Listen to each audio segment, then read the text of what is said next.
My daughter came to me at 17 and said she was pregnant. It was a huge shock, and I was disappointed. We had safe love talks, I put her on the pill, etc., but we made it through.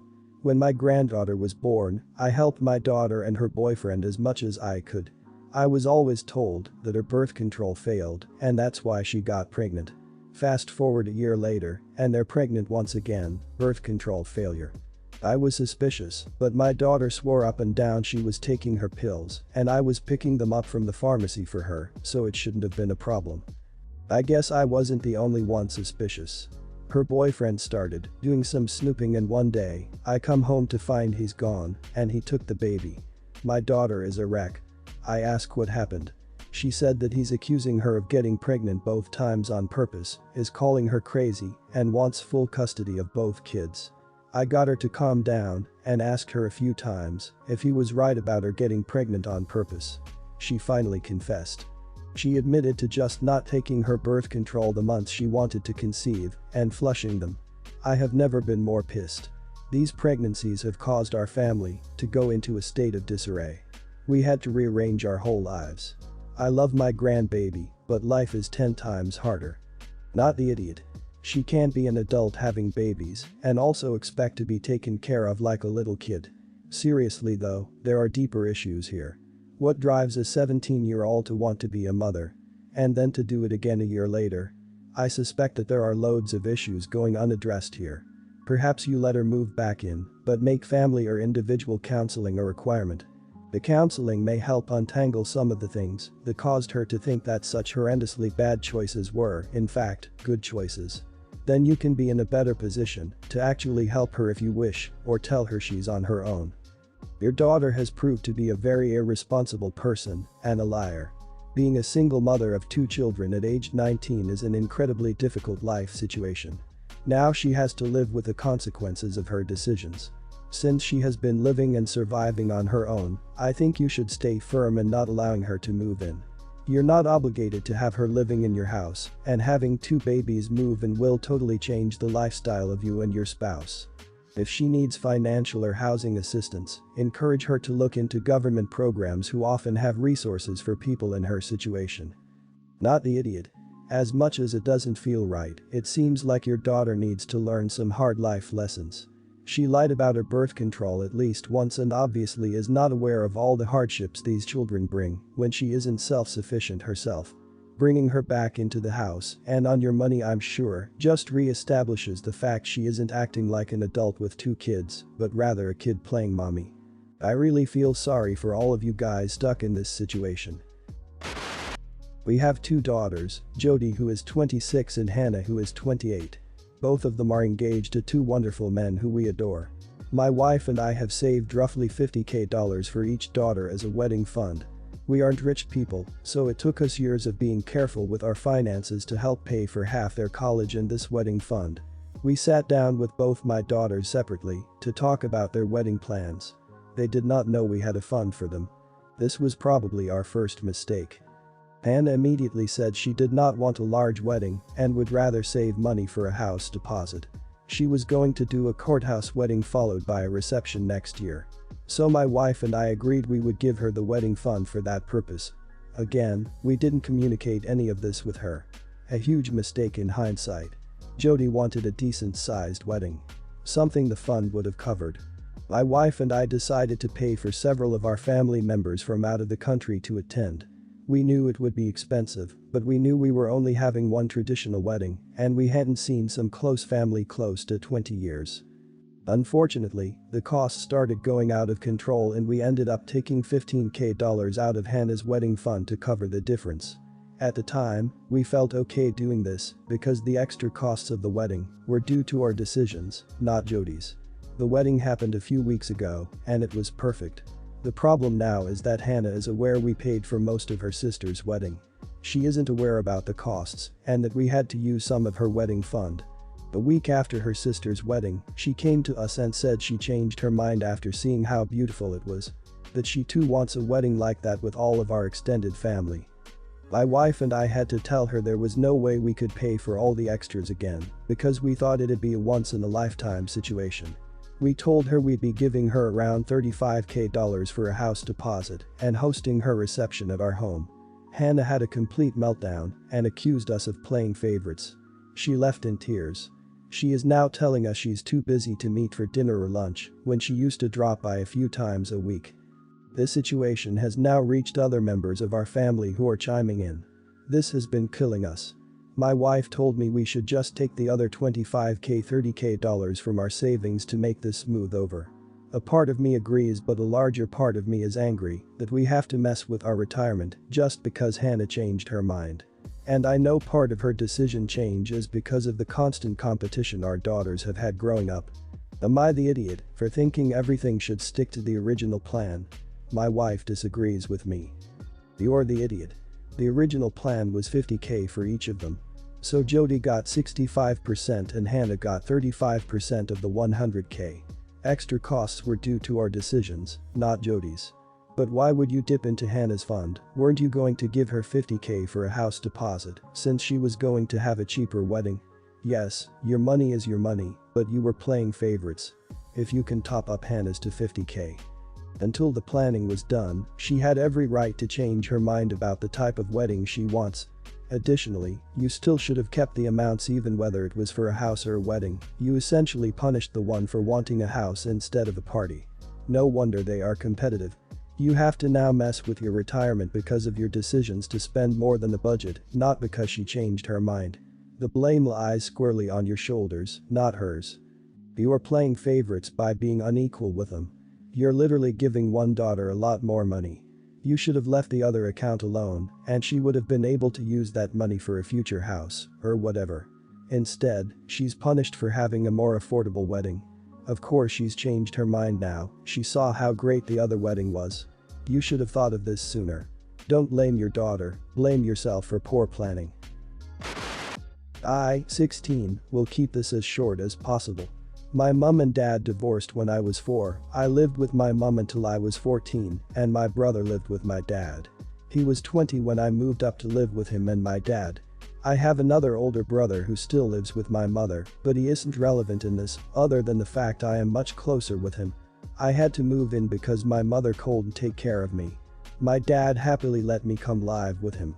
I think the only other relevant backstory is that I have SPD, sensory processing disorder. This affects how sensitive my hearing is, high-pitched and loud sounds are almost painful for me, my sight, very quick moving objects and flashing lights can overwhelm me, and my touch, I can't stand certain textures or random unworn skin-on-skin contact.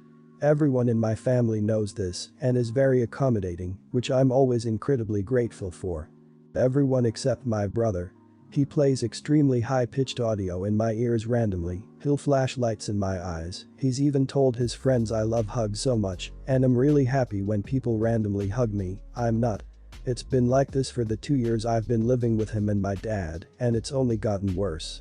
Most recently, he called me to his room, saying he was hurt and needed help, and when I ran into the room, he played his speakers as loud as they could go, and turned on strobe lights that he has for whenever he goes to a party. I completely lost it, I felt like I was underwater, I remember scratching at my ears and around my eyes, but other than that I don't remember much. My dad came and helped me and told my brother not to do it again. My dad always speaks to him about it every time after, and he always says he won't do it again, but he always does. Yesterday was a breaking point for me. I'd been downstairs baking with dad when he came in and said he was having some friends over in the back garden with social distancing. My dad said that's fine, and my brother asked if he could take out his speaker and put the lights on. Dad asked me if I was okay with that, and I said yes, as long as I got plenty of notice. My brother screamed at me, saying, "Oh my god, for once in your life can you be freaking normal? I shouldn't have to warn you of anything, you're so freaking annoying." My dad asked him to stop shouting and he did. He left, and my dad asked if I was okay, and I told him why does it matter if I'm okay or not. I've dealt with this for 2 years, only 2 more, and I never have to speak to him again. My dad got upset, he is very close to his 3 brothers, my uncles, and thinks I should just forgive him to patch things up. He said he was disappointed in me for thinking about cutting my brother out of my life. I was always considering going no contact with him because of everything he's done, but after what my dad said I can't help but think if I'm overreacting to this. Would I be the idiot for cutting him out the day I turn 18? You would not be the idiot if you cut him off. People do change. Even brothers. I'm closer to my brothers now than I was as a kid. That said, it's up to you. He was 20 when you moved in. So 22 now. Time for him to grow up. He's straight up bullying you. This is one thing, when he's 12 or so, it's another when he's 22. I'm guessing your dad either doesn't realize how bad this is for you, or is deliberately trying to pretend it's not. You really should show him the don't rock the boat thread that I'm sure someone has posted by now. Not the idiot. You don't have to patch up anything, you're not the problem. Your brother clearly understands what isn't appropriate as far as sensory stuff, since he can harass you non-stop about it, so he has no excuse, except that he's a mean person. If it's so important to your dad that you and your brother have a relationship, then he needs to do better encouraging your brother to make up with you, not the other way around. If your brother can't treat you like a human being, then why should you have a relationship with him? If your dad is upset that you will be cutting all contact with him, he should be aware that some of the blame is on him. He failed to step up and prevent the abuse your brother is inflicting on you. If he wants you to ever be able to forgive your brother, he needs to actually make sure he stops that behavior and grows up to be a decent person instead of the actively abusive idiot he is now. Cutting a cancerous person out of your life is the rational and healthy thing to do. Your brother has already left you with scars that will last a lifetime. Your brother needs some harsh lessons, and so does your dad. I have a 14-year-old son, Junior. He's a pretty great kid who is normally very kind, helpful, and is just a joy. This year has been rough due to the state of the world, so my husband and I decided for Christmas we were going to update his phone and get him a PS4 Pro with a couple games he likes. We already have a few game systems, but he's been begging for a game system for his room that's solely his. We hid with all the kids' presents in our locked closet that the kids know not to go into because it has our gun safe, so major no-no in our home. A few nights ago, my husband and I went to the store, leaving the kids at home, and when we got home, Junior was mad. I asked him what was wrong, and he started going off about how he found the gifts. He was beyond angry that it was the 4 and not the 5, and that the 4 was for losers. I told him he knew he wasn't to go in our closet, no idea how he got in, we have the key on our keychains, and that a game system was a privilege, not a right. He wasn't happy with this and said he didn't want a stupid PS4. I sent him to his room to calm down and grounded him. After some discussion with my husband and no attitude change over the next few days, we decided that he would no longer be getting it. We told Junior, and he stormed off and called his grandparents. If you guessed I received an angry call, you would be 100% correct. My parents are furious with me. They think since I already bought it, I have no choice but to give it to him, and teenagers are just moody. I told them our minds had already been made up, that we raised the kids better than this. I was called a horrible parent who doesn't care about my kids. Am I the idiot? Not the idiot. He did something he wasn't supposed to do, and he made it quite clear he doesn't want the PS4. Makes perfect sense to me to not give him one. Also, your son is being an idiot in regards to gaming systems.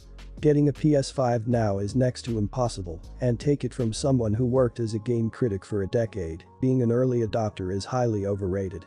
It takes a couple of years for there to be a good system-exclusive library, and companies usually come out with a better version around that time. Basically, getting a PS5 now just for the hype is bullcrap.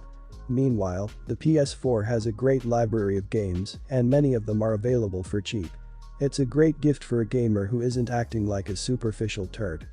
Not the idiot. Junior is 14, which is more than old enough to know how to act gracious even with gift that he might personally feel is disappointing. It would be one thing if he acted rudely when he first discovered the PS4, but the fact that he kept up his nasty attitude for days and escalated this to your parents shows he was trying to emotionally blackmail you into getting him a PS5. Punishing this terrible behavior is proper, and returning the PS4 is a proportional, natural consequence for his actions. Sounds like good parenting to me, OP. He snooped in the closet or knows he's not supposed to be in. He threw a tantrum worthy of a 4-year-old, and then he calls his grandparents to complain. Stand firm. Tell your parents that you are standing your ground and that they should take a long look back and remember when they were raising teenagers. Then tell them that if he receives a game system of any kind from them, it will be donated to charity, period. And put a new lock on the closet door for so many reasons. I am 17 and in school. My mom married a guy who has a 3-year-old son. I also have a twin brother who is 17. I feel like I've become the babysitter for my stepbrother because I'm the girl of the family. My brother is doing football and never has to babysit. But me, I had a job at a summer camp taking care of kids for some extra money this summer, and now my mom and stepdad expect me to babysit this kid for free whenever it's just us home. At first I tried really hard, making him good food, playing outside and helping him with learning to read and stuff. Keeping him busy and playing together. But it was hard because I'm in school and trying to get into college for next year. And I could only study or do applications after his bedtime, and I was never getting enough sleep. I got angry at my mom for making me the babysitter every day, and her husband and my brother not doing enough.